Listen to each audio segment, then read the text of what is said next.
Beeping was the only sound I remember. Not my son's voice, not my daughter-in-law's, just that steady, mechanical rhythm that tells you you're still alive, even when part of you isn't sure you want to be. I had been at my neighbor Estelle's house for Sunday brunch. We'd been doing that for 11 years, every third Sunday, scrambled eggs and decaf and whatever was left of the week to talk about. I remember standing up to help her carry the plates to the sink. I remember the room tilting. And then I remember nothing at all until that beeping. The nurse who was there when I opened my eyes, a young woman, couldn't have been older than 26. She squeezed my hand and said, "You're okay. You're at St. Catherine's. You had a cardiac event." She said it so calmly, like she'd said it 100 times. Maybe she had, 100 times. Maybe she had. I asked her if my son was there. She looked at the door, then back at me, and her expression didn't change. That's how I knew. "We've been trying to reach your emergency contact," she said. "We'll keep trying." I found out later, much later, when I finally had the energy to ask and someone finally had the honesty to tell me, that the hospital had called my son 31 times. 31. They called his cell. They called the house line I'd written on the emergency form in my wallet, the one I'd updated just 8 months ago because I believed, truly believed, that if something ever happened to me, he would come. He never picked up. Not once.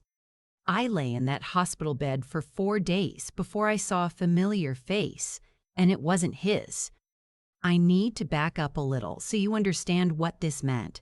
Not just what he did or didn't do, but what it cost me to understand it. My son was 43 years old.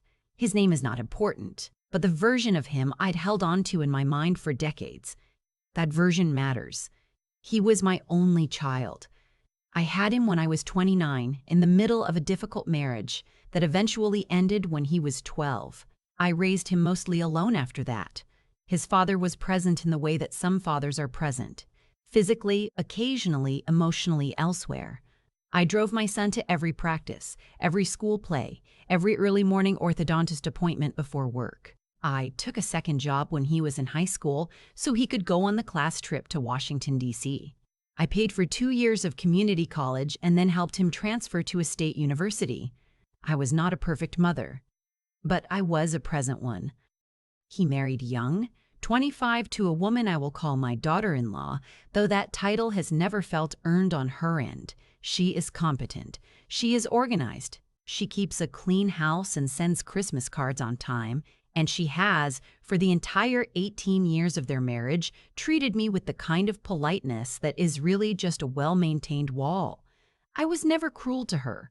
I never interfered. I gave them space when they asked for it and showed up when they needed help and kept my opinions to myself more times than I can count. Somewhere along the way, my son started becoming less mine. I don't mean that in a possessive sense. I understand children grow up and build their own lives, and I would never want to be the mother who can't let go. What I mean is something quieter and harder to name. The calls got shorter. The visits got fewer. There was always a reason. Work was busy. The kids had things. They were tired. I told myself it was normal. I told myself I was being too sensitive. I told myself that this was just what happened when your children became adults, and I should be grateful for what I had. I was 64 years old when I collapsed in Estelle's kitchen. My heart, it turns out, had been quietly struggling for longer than I knew. A blockage. Not the kind they catch at routine checkups, or at least not caught at mine. The kind that announces itself by dropping you to the floor without warning. When the doctors finally reached my son, I don't know exactly how, someone tracked down a work number eventually. It was the 3rd day. 3 days. And when he called the hospital, not me, the hospital, I'm told he asked how serious it was, and when the nurse told him I was stable, he said, "Okay, good. We're actually out of town right now. We'll check back in." We'll check back in. I didn't know any of this while it was happening. I was somewhere between sleep and half-consciousness for most of those first days, and the nurses were kind enough not to give me information I couldn't yet carry. But on the fourth day, when I was alert enough to hold my phone and scroll with shaky hands, I opened my son's Instagram because I didn't have the strength to call and I just wanted to see his face. He had posted that morning, a beach, his wife in sunglasses, smiling with a drink in her hand. My two grandchildren, 8 and 11, building something in the sand, and my son, standing there tanned and relaxed, with a caption that said, "Unplugged. No news, no noise. Just this." 37 likes, a little sun emoji. I put the phone face down on the blanket, and I stared at the ceiling for a long time. I did not cry. I think I was too tired to cry. What I felt was something more like a slow, quiet rearranging, like furniture being moved in a house at night. Everything shifted just slightly. Nothing where you thought you'd left it. The face I did eventually see, on day 4, was not someone I expected. Her name is Lavinia. She is 71 years old and she lives 4 houses down from me. We had been friendly for years. She watched my cats when I traveled. I took in her packages, but we were not close in the way I was close to Estelle. She had heard through the neighborhood what happened, and she drove herself to the hospital, brought me a container of homemade soup in a bag with a little card that said, "Room for one more in my prayer circle." She sat with me for 2 hours. She helped me eat. She asked the nurse questions I didn't have the presence of mind to ask myself. She was there. She just was. When the hospital finally discharged me on day 7, Lavinia picked me up. She had already, without asking, arranged for a neighbor's teenage daughter to look in on my cats. She drove slowly because she knew the bumps hurt. She helped me get settled at home, and she left a list on my kitchen counter. Her number, her daughter's number, the pharmacy's number, the cardiologist's follow-up information, organized in her careful handwriting like a field guide to surviving the next few weeks. My son called that evening. The conversation was short. "Mom, I'm really glad you're okay. That must have been scary." I said yes. "We would have come, but honestly, by the time we knew the details, you were already stable, and the kids were really excited about this trip. We planned it for months." I said I understood. "We're back next Tuesday. We'll come see you then." I said okay. I hung up and sat with the phone in my hand for a while. And then I thought about something I had never let myself think about before. 2 years earlier, my husband, my second husband, the good one, the one I found at 51 and married at 53, had passed away after a short illness. He had been a careful man. He had life insurance, a will, a plan. He left me the house, which I'd put on the market shortly after because it was too big and too full of him for me to stay. The sale had cleared, after everything, about $112,000. I had put $80,000 of it into a dedicated account, and I had told my son about it because I believed in transparency with family. I told him it was there if I ever needed long-term care. I told him I was deciding what to do with it. I had not yet decided. My son had, over the following months, brought it up 3 times. Casually, the way you mention a thing you've been thinking about. Once he suggested I consider putting it into a joint account, just for safety. Once he mentioned that they were thinking about refinancing, and it was such a complicated time financially. Once, around Christmas, his wife mentioned in passing that private school tuition had really gotten out of hand, and it was just so stressful, and she laughed and said, "I don't know how people do it." I hissed, smiled, and nodded and changed the subject all 3 times. Lying in my own bed that night, 4 days out of the hospital, I thought about those conversations with a clarity I hadn't had before, and I thought about 31 unanswered calls, and I thought about unplugged. No news, no noise, just this. I decided something that night, quietly, without anger, or at least not only anger, with the particular focus that comes from having been genuinely close to dying and knowing with absolute certainty who was not there. I called my attorney the next morning. Her name is Bridget, and she had handled my late husband's estate, and she knew me well enough to hear something in my voice, because within 30 seconds she said, "Tell me what you're thinking." So I told her. I told her about the hospital. I told her about the Instagram post. I told her about the 3 conversations about money. And I told her what I wanted to do. She was quiet for a moment. Then she said, "That's within your rights, completely and entirely your rights." I updated my will. The $80,000, which had been loosely designated in my previous documents as intended for my son, now had a different home. I left a portion to Lavinia, not because she helped me expecting anything, but because I knew she would use it for the grandchildren she was helping raise alone, and it would matter in a real way. I left a portion to Estelle, my brunch companion of 11 years, and the remainder I designated for a cardiac care fund at St. Catherine's in memory of my late husband, which felt right in a way that's hard to explain, but which I felt certain about the moment I said it. I did not tell my son. He came the following Tuesday as promised. His wife brought a casserole. The grandchildren ran around the yard and were loud and sweet and blameless. My son sat across from me at the kitchen table, and he was attentive in the way he sometimes was when he was slightly guilty, a little too considerate, refilling my water glass before I asked, asking follow-up questions. He said, "You look good, Mom, you really do." And I said, "Thank you." At some point, I'd known it was coming. He said, "So I've been thinking, with everything that happened, maybe we should talk about your finances, just to make sure everything's in order. You know, in case." I looked at him for a moment.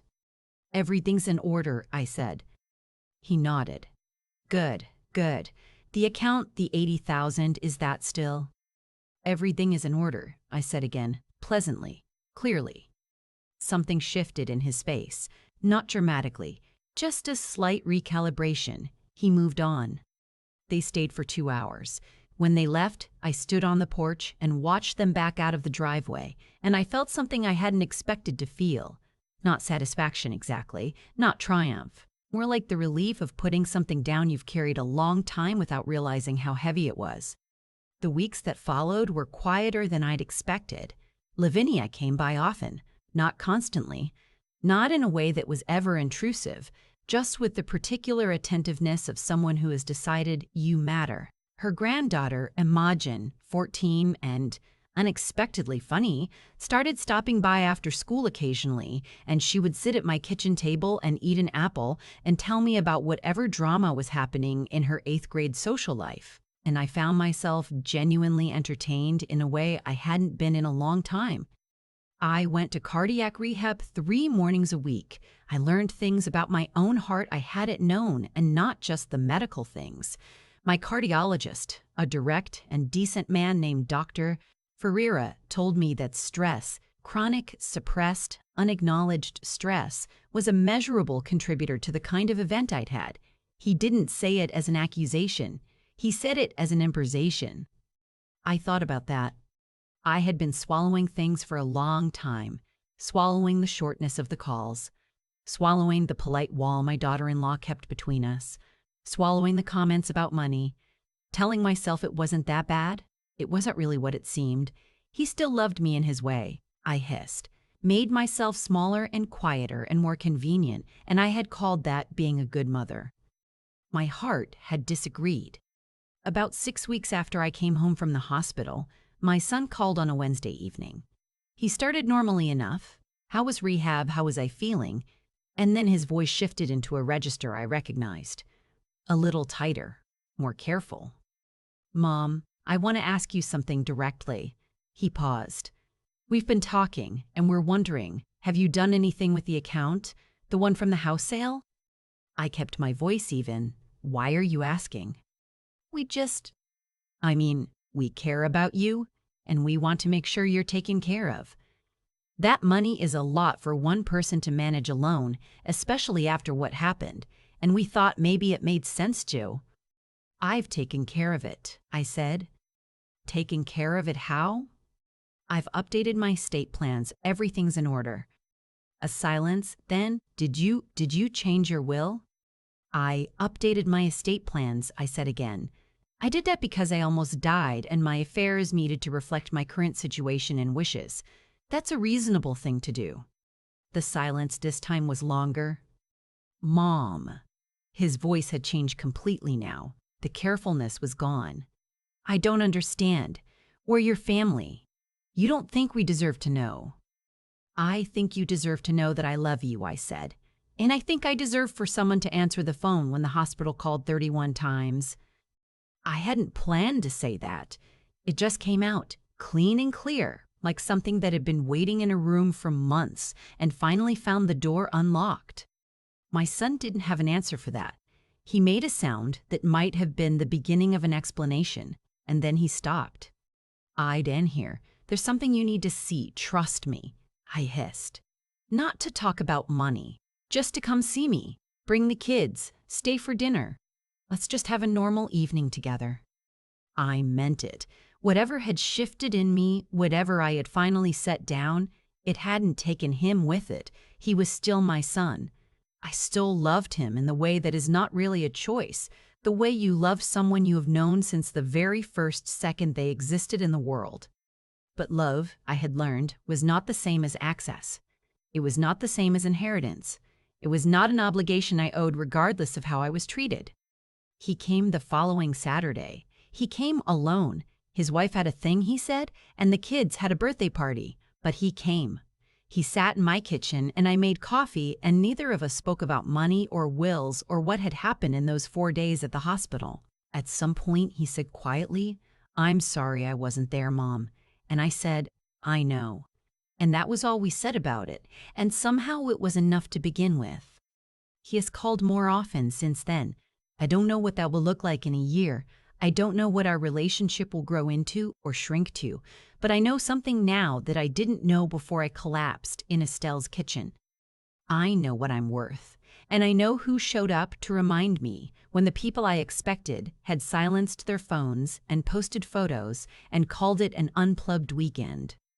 It was not nothing to be found. It was not nothing to be carried home. Lavinia brought soup on a Tuesday last month, the same container she brought to the hospital, and we ate at my kitchen table and talked about her granddaughter and my cats and the garden she's been trying to get started in her backyard. And I thought, this is family. Not the one I was born into, not the one I built, but the one that assembled itself quietly, without fanfare, around the fact of what I needed. I kept the $80,000, and I kept my life. And I have decided, firmly and finally, that those two things are mine to do with as I choose. I used to think that loving someone well meant making yourself easy to overlook. That's not wisdom. I know that now. It's just a habit that looks like patience from the outside and feels like slow erasure from the inside. I spent years making myself smaller, shorter calls, fewer expectations, swallowed opinions, and I told myself I was being a good mother. Accommodating, gracious. I was none of those things. I was just afraid of what I'd find if I finally stopped accommodating and looked clearly at what was actually there. What my cardiac event gave me. And I say gave deliberately because something that nearly kills you and leaves you changed has given you something, even if the price was too high, was clarity. The kind you can't argue yourself out of. 31 unanswered calls is not a misunderstanding. A beach photo posted the morning after your mother's emergency surgery is not a coincidence. These are choices. And choices, made consistently over time, tell you exactly who someone is. The hard thing about that kind of clarity is that it asks something of you in return. It asks you to act like you know what you now know. That's where most people stop. They see it, they feel it, they name it privately at 2 in the morning, and then the next day they go back to pretending. I understand why. It's not cowardice. It's just that being right about someone you love is one of the loneliest feelings there is. But I think there's a difference between understanding why people look away and deciding that looking away is right. I decided it wasn't. Not because I was angry, though I was, quietly, for a while, but because I had watched Lavinia walk into a hospital with a container of soup for a neighbor she wasn't particularly close to, and I had felt, in that moment, what it was to be seen by someone who had no obligation to see you. That contrast did something to me. It recalibrated what I was willing to accept as normal. What I learned from all of it is something I wish I could have told my younger self, the one who worked 2 jobs and drove to every practice and never asked for much back.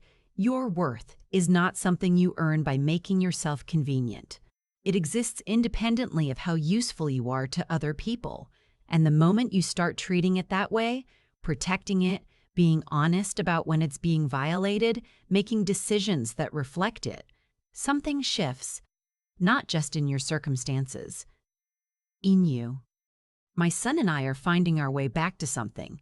It's slower and more careful than what came before, and I think that's appropriate. Trust, once you've seen clearly that it was misplaced, has to be rebuilt on something more honest than habit and hope.